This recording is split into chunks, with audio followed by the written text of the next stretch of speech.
एक बार की बात है, एक जंगल में एक झील थी, जो खूनी झील के नाम से प्रसिद्ध थी। शाम के बाद कोई भी उस झील में पानी पीने के लिए जाता तो वापस नहीं आता था। एक दिन पीकू हिरण उस जंगल में रहने के लिए आया। उसकी मुलाकात जंगल में जग्गू बंदर से हुई। जग्गू बंदर ने पीकू हिरण को जंगल के बारे में सब बताया, लेकिन उस झील के बारे में बताना भूल गया। जग्गू बंदर ने दूसरे दिन पीकू हिरण को जंगल के सभी जानवरों से मिलाया। जंगल में पीकू हिरण का सबसे अच्छा दोस्त एक चीकू खरगोश बन गया। पीकू हिरण को जब भी प्यास लगती थी तो वह उस झील में पानी पीने जाता था। वह शाम को भी उसमें पानी पीने जाता था। एक शाम को वह उस झील में पानी पीने गया तो उसने उसमें बड़ी तेजी से अपनी ओर आता हुआ एक मगरमच्छ देख लिया, जिसे देखकर वह बड़ी तेजी से जंगल की तरफ भागने लगा। रास्ते में उसको जग्गू बंदर मिल गया। जग्गू ने पीकू हिरण से इतनी तेज भागने का कारण पूछा। पीकू हिरण ने उसको सारी बात बताई।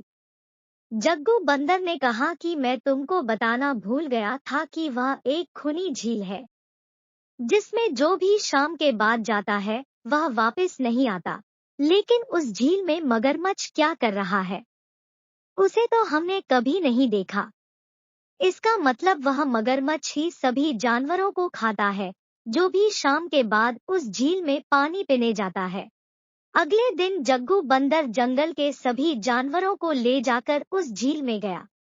मगरमच्छ सभी जानवरों को आता देखकर छुप गया, लेकिन मगरमच्छ की पीठ अभी भी पानी से ऊपर दिखाई दे रही थी। सभी जानवरों ने कहा कि यह पानी के बाहर जो चीज दिखाई दे रही है वह मगरमच्छ है। यह सुनकर मगरमच्छ कुछ नहीं बोला। चीकू खरगोश ने दिमाग लगाया और बोला, नहीं, यह तो पत्थर है, लेकिन हम तभी मानेंगे जब यह खुद बताएगा। यह सुनकर मगरमच्छ बोला कि मैं एक पत्थर हूँ। इससे सभी जानवरों को पता लग गया कि यह एक मगरमच्छ है।